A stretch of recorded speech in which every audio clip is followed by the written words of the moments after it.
Hi guys, it's me, Joseph Anderson again. It's coming up on that time of year again, the sacred time of Thanksgiving, where everyone comes together for a big meal with their family and friends, and we all give thanks to what we're thankful for our past life. I'm thankful for my parents, and my brother and my mother, as well as my aunt. My family, my other family members, my cat, my glorious other animals that we had over the years, as well as my other friends,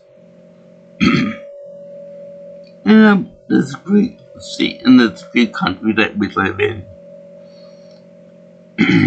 But yeah, so I figured that for this year, all of my review of a movie for the Sawyer family of the Texas Chainsaw Massacre fame, I figured I'd do another video about a famous mealtime experience.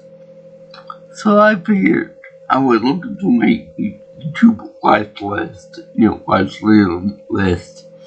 I'm happy to see a certain movie about a certain mealtime tradition.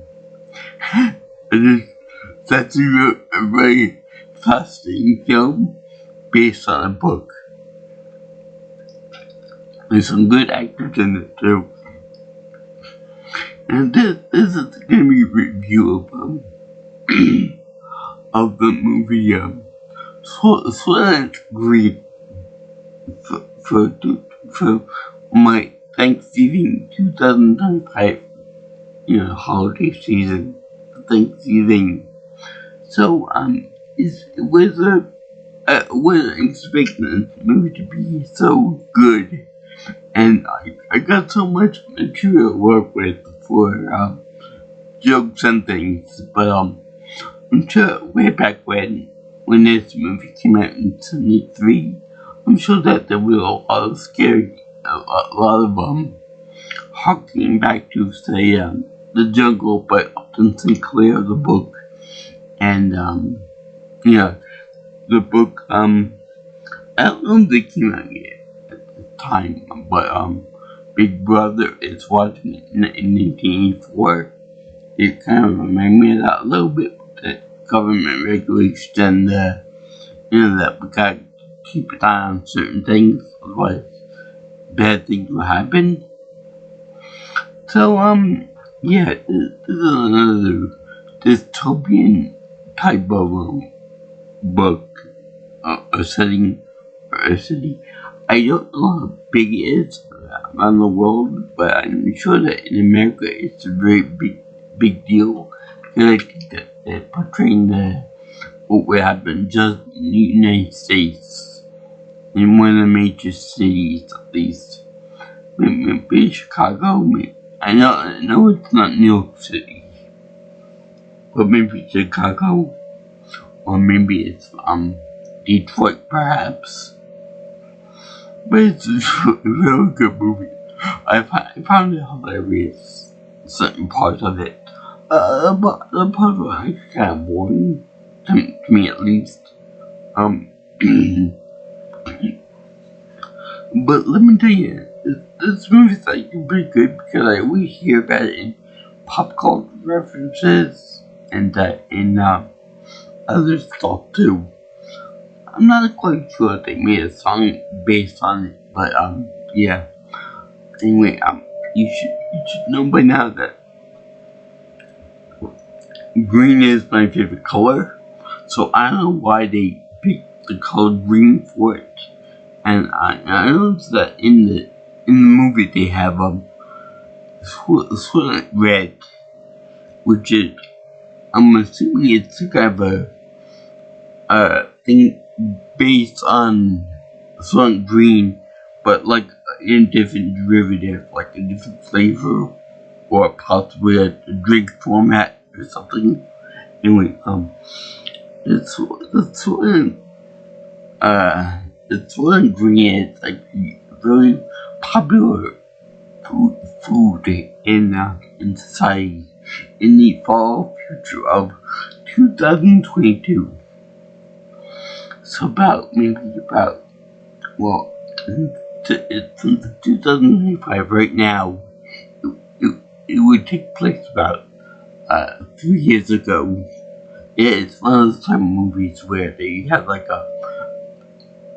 in the 70s or the 80s, in which they portrayed the distant future of a couple years ago, like in Back to the Future, or so, yeah, something else similar to that. So anyway, they go a little bit into backstory about Soylent Green, that the founders were born like the 60s or something like that, and then he founded the Soylent Company to deal with mass food shortages in the year 2018. So about maybe 7 years ago, about more or less, just in time for COVID-19. Boy, that would be a real shock of a real shock to the system if they include that little detail in there.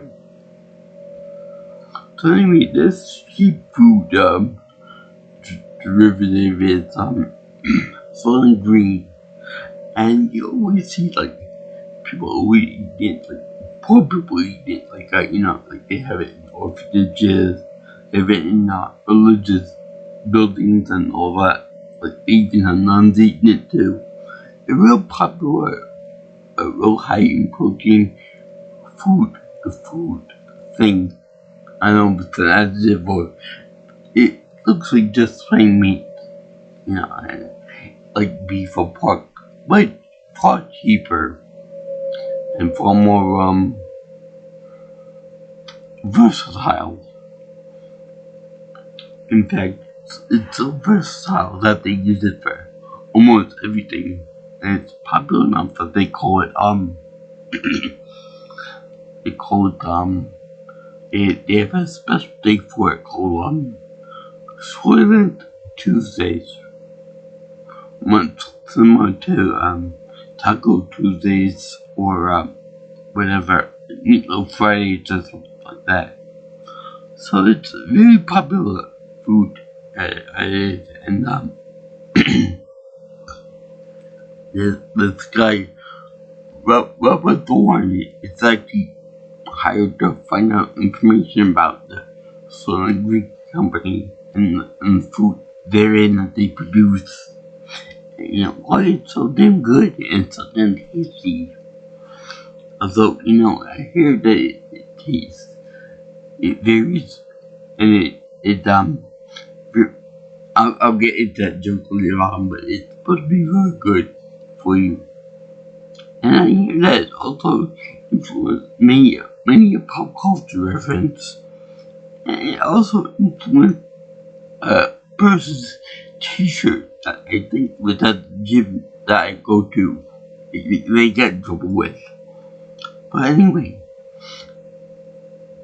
the Tig Thorne is played by honest to God, Charlton Heston, and by God, it's the play movie with his big namesake role. This one comes in a close second because of the line at the end of the movie, which we all know and love, but at this point. But it was a little bit changed. So, the first time he said it, so the second time he said it, the second time it's more popular. So anyway, he goes through this thing, interviewing people and talking to various people. He even visits a cat house. And I think, you know what that means, but it means brothel for those who are uninitiated. And the women there are very You can tell that this movie was made in the 70s because of all the 70s style stuff in there. In the 60s too. If I had to make a wager on it, I would say that the book actually took place in the 60s. And they talk about how women are mistreated by their pimp.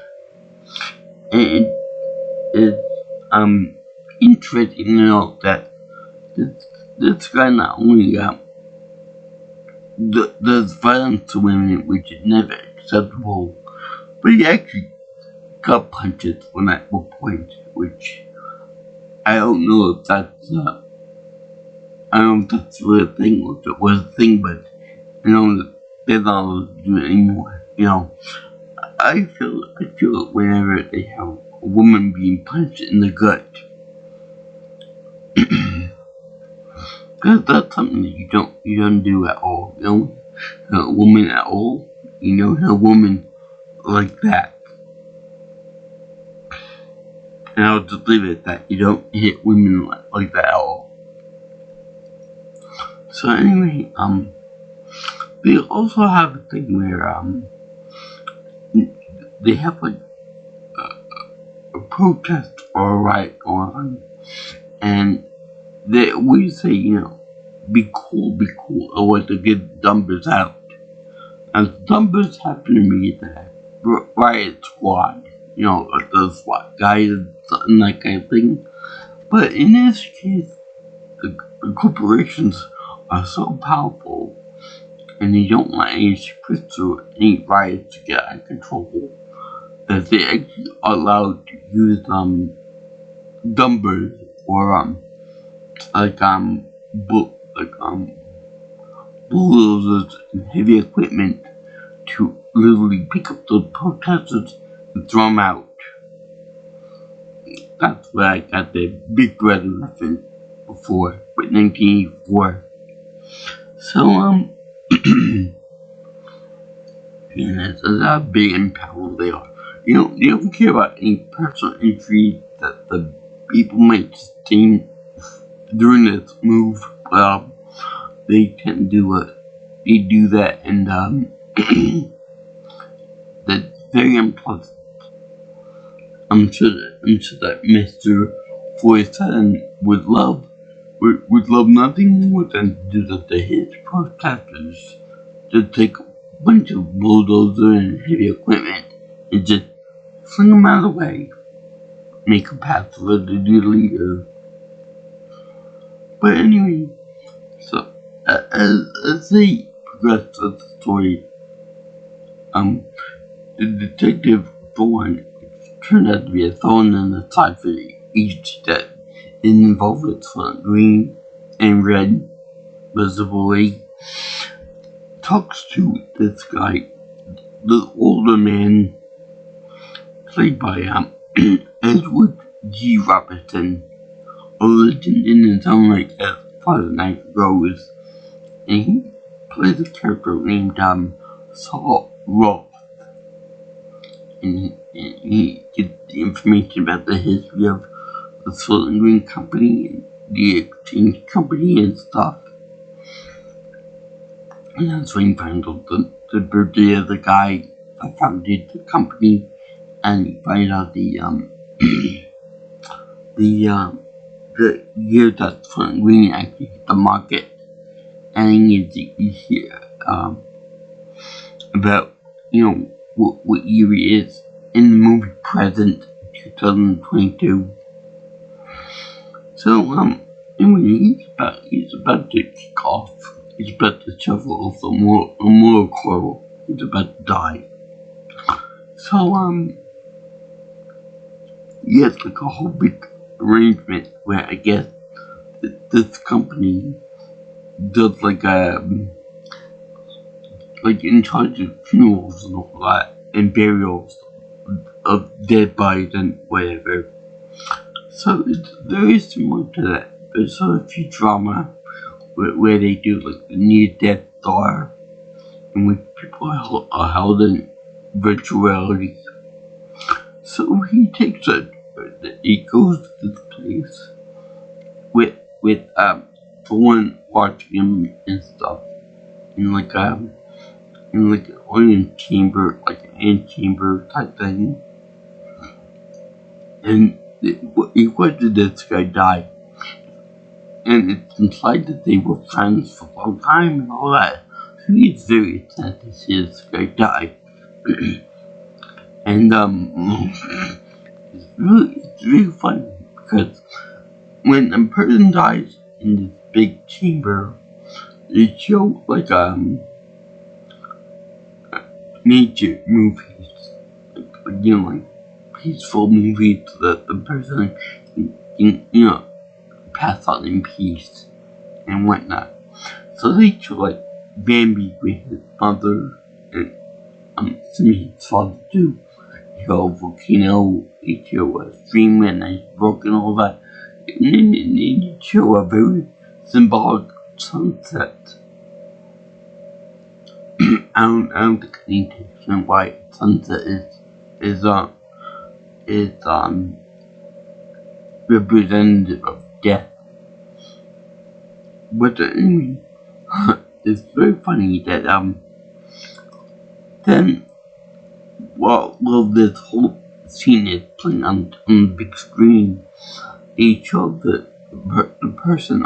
They have the person listening music there, but the music is from I know that it's a musical piece on its own right, but the musical piece is the same musical piece they used for Fantasia during the pastoral scene. The one that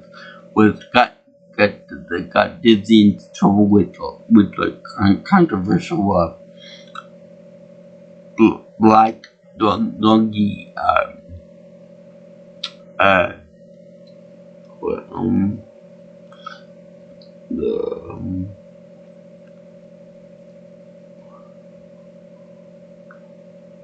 the centaurs, centaurs. And then they had the little black one there. I think the name was either butterfly or blossom, something or other. So anyway, they had that scene in it. I was waiting for them to appear in the movie, like back in centaurs on the field and stuff, but they didn't do it, so boo for that. So anyway,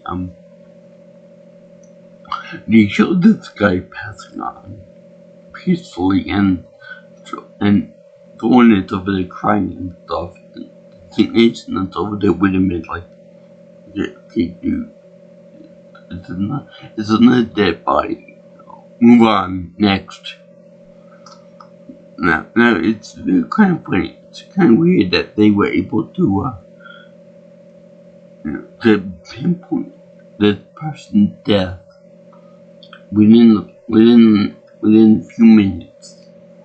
I guess that the drink he drank was like hemlock, like a real powerful poison. That when you drink it, depending on the person, it can go through the system and knock out your system within like I don't know, 10 minutes, 15 minutes, or whatever the case is.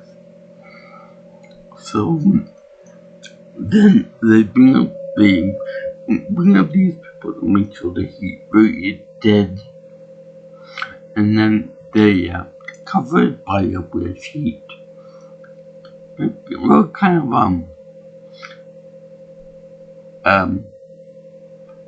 respectful of the dead. So then they bring the body over to get to be hopefully cremated or burial or whatever, according to his religious ritual and rite and all that. So when they do this, when they wheel the gurney out Thorn follows him out the door and follows it very closely. And it turns out that whole thing in the movie theater and the amphitheater and stuff, that was just a show. You know, everything else on set is not for families, not for people who love the deceased, because everything else is just deplorable and very machine-like and very disrespectful to the dead and the deceased. Because once away from priorities, the body and then the other bodies that are put out there that are not dead go to a big garbage truck, and they load up the like regular trash, and they brought to this factory. And meanwhile, the one's like, what the hell is gonna do with these dead bodies anyway? You know, they've obviously got poison in them still, so what the hell is the matter with that? So I would like to see what would happen if someone who were actually resistant enough to that poison and they were still alive at that point. I could just imagine someone saying, hey Chuck, we got the loon start here, but we got a live one here. So then they would knock him out like a cow before they keep him off. And then they go into this garbage truck, and then the guy Thorn ends up going on top of the truck and catches a free ride to it too. To the destination, or should I say the final destination. Then, unceremoniously, the bodies are then put onto a big conveyor belt. When they reach the factory, they put on a conveyor belt unceremoniously, and then one by one, they're dipped into some kind of solution, or some kind of dissolving agent, with bed sheets and all. I don't know if they take off the jewelry beforehand or not, but they do that. With the clothes on too and everything. I think they did stuff like the underwear on there. So then they go to this big vat of dissolving agent, or possibly meat tenderizer. I don't know. So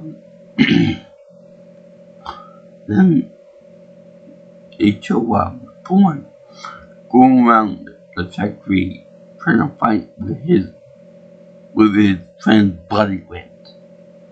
So they very cleverly don't show when the bodies get chopped up into little bouillon cubes. In fact, all you see is just little green little sticky notes going across the conveyor belt. So that would imply that the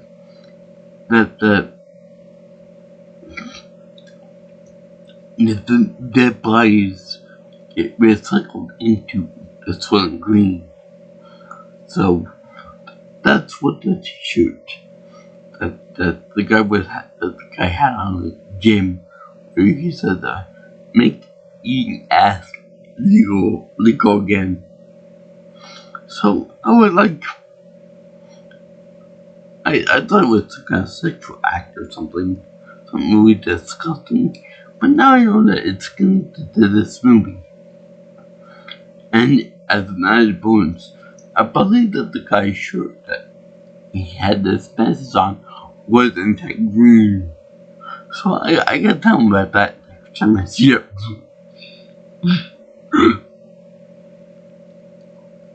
Now, funny thing, I would consider legs on a person, especially women, be like drumsticks.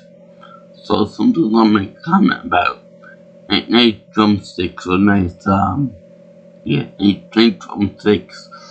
In this case, whenever I see that, and knowing that I saw the movie, and hopefully she saw the movie too, be like, she offered me a little bite of that drumsticks.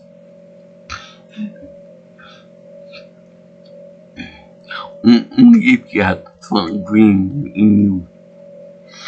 But that brings up another question, if they drink hemlock before they pass away, to make the products more timely and more on schedule, if you will, then then wouldn't the poison still be in the body when it gets transported to the factory, return the apple cubes of Soylent Green, or do they have like a process by which they get out of the body in the meat? Which, by the way, I heard that human meat tastes like pork. I'm to put that out there. So anyway, he was there. He finds a few workers that work in there, and to my surprise, there were only like 4 or 5 workers in the whole plant. The whole big secret thing about the whole Soylent Green is people and that kind of thing. It made people meet and all that. You think that there'd be a lot more security and a lot more guards in the place than what we're presented with. Maybe in the book there are more people, but this one, for such a highly guarded secret, I would say that there's a few people, that due to two small people in there. So anyway, he actually knocked one of the guys off the catwalk with one of his 8 killing punches, which would be really funny, especially given where he works. And then he'd be like, Come here, Johnny, we got a live one here. Oh, sorry. We're up. Looks like Sam is up for dinner tonight. Better roll the another gurney worth. So anyway, they have him get shot at one point, trying to keep with their secret that Soylent Green is people meat. So then he goes to an orphanage or a shelter for homeless people, and he's over there weekly going to the place. And this is very funny because in the year this is supposed to be 3 years ago, in 2022, but yet they still have payphones, something looks like payphones. So that's something that's kind of not really there anymore, because if you talk to anybody nowadays, they'll be like, "What the hell is a payphone?" Like I myself, and that's it. So anyway, that's really kind of funny that this time period. So anyway, they have him dying in the hands of one of his one of the people over there, one of the nuns over there. He told the police chief, which I like to think that he's in too. He's in on the big secret of the Soylent company. Because the big companies, they have people all around the country that are involved with on the payroll. So they're on the payroll. Mum's the word.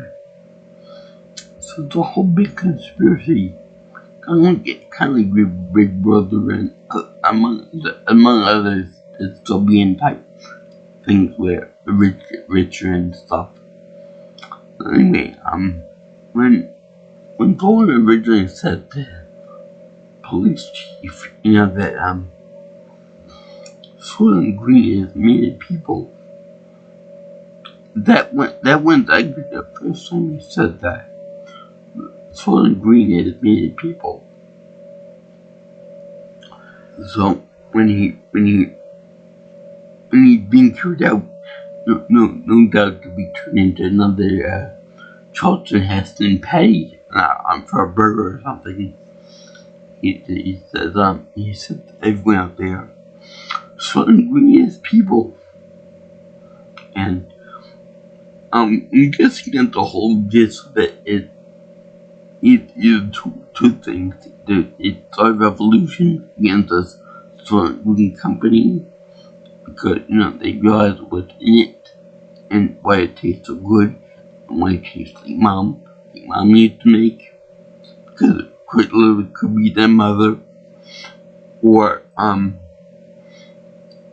it could be implied that because a bunch of homeless people were already half whacked out already, that nothing ever happens. That if you have a whole bunch of crazy homeless people say, "Oh my God, Soylent Green is people," or is made of people meat, then no one's gonna believe them. They're just gonna go on eating it. It's a happy meals for little kids and stuff. So anyway, that joke we're talking about it varies from person to person. That was another thing from Futurama, where they used Soylent Cola, and they said that it was derived from people, and it varies from person to person. Now, I don't want to be racist or anything, but is there any fundamental difference in the taste of somebody if they're the black, the white, the Asian, and the Native American or something? That's a real good question. I mean, we're all told that everybody inside is the same inside and out. So, I don't know about that. That's kind of a real good question. The differences will only be like superficial, but still, all that matters is what's inside that counts. The nice teeth, liver, the drumsticks, breast meat. It's all good. It's all tasty. And don't get me started on the whole thing about eating someone out. Because in this case, in this one only case, it's actually means a whole lot different than the other way that it could be taken in the context. Now, also, I could extrapolate on that a little bit on the concept of eating at the people. To say that Futurama made another joke about that, and that being when when they made the Willy Wonka episode, in which Fry was drinking from the Slum Queen's biology or some kind of squirt thing that came from the Slum Queen. So that could also be too. Now, beside that, and beside the other stuff where you actually eat people and all that, it could also be a reference that was made in The Matrix when they showed the machines actually feeding the babies and human beings in the machine, though. In this little green world, other liquefied byproduct stuff from the deceased. So that could be a direct reference to the concept that was in Soylent Green, the movie and the book.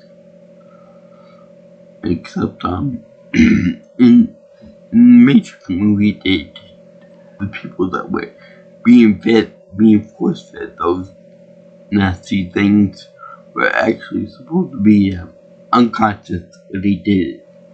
But in this movie, in the book of assuming, they were given the choice to eat this or eat something else, something more expensive. So it could also be derived from that too.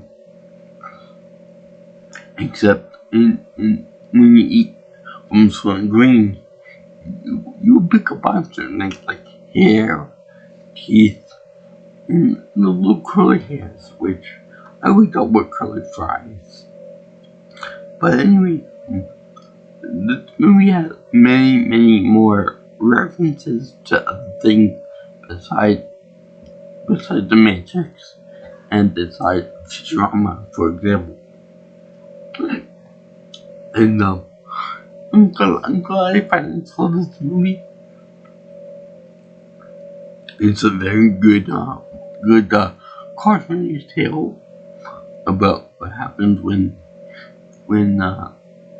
things aren't regulated the way they should be.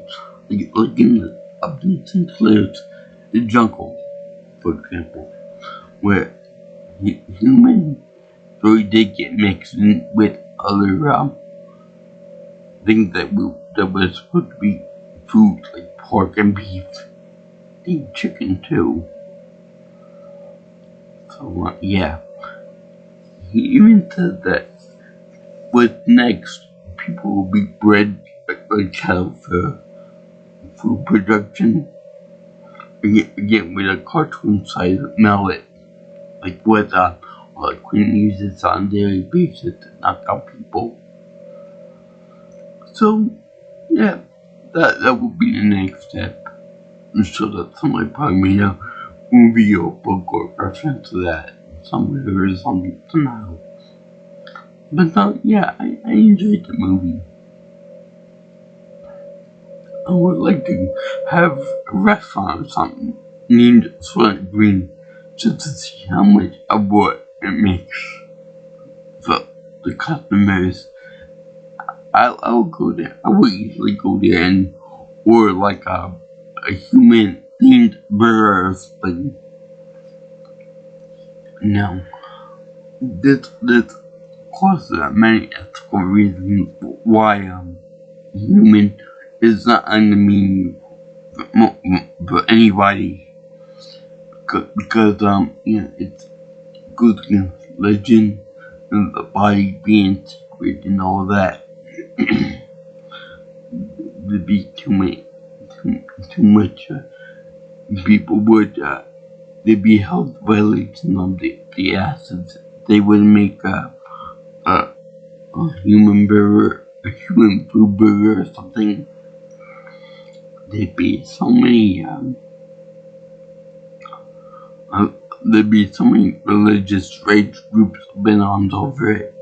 There'd be so many conservative people out there always sticking up for everything, and it would just be a very unpleasant experience. But it'd be fun just to see what would happen if somebody actually named a restaurant after that. After that concept. Like in the Hot Tub Grill in Las Vegas. That would actually be kind of cute. I guess I would still go there if I had a chance. And have a little human burger with some onions on it. And maybe a little fries and coleslaw on the side. That would be my jam. But literally. Just like Mama used to make. So anyway, I enjoyed this movie. I would also rent the book if I had a chance. But yeah, I definitely enjoyed the movie. It was very fun to the Charlton Heston say the line that Soylent Green is people, and then Soylent Green is meat that people meet.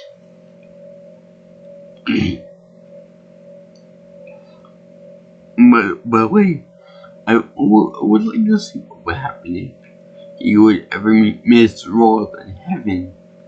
And he said, you would just catch up. But I'm more of a young tech guy. You shouldn't put Worcester sauce on me. You should have done this to my body and all that stuff. Shoot me into dice cubes and stuff. But yeah.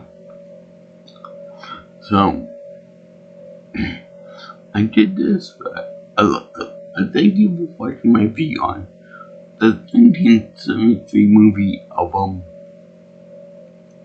Soylent Green.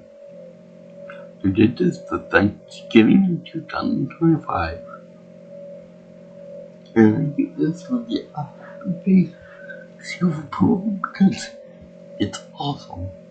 L.B.G. Traverson and Charlton Heston are excellent in their roles. And well, I enjoy this movie. But there is one thing that kind of bugs me about it though. How could you feed the population of the United States, even back then, with just feeding them the deceased for any given year? That's like a very tall order. No pun intended. But it's kind of impossible because if you feed any one person with Soylent Green material, you have to kill or murder about 5 people for that to happen.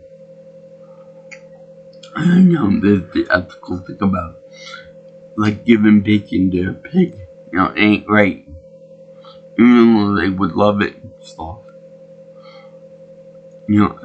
I think people are not used to eating other people. I think it would disgust them at first. But given high prices of regular food, you get to learn to eat grandma real quickly.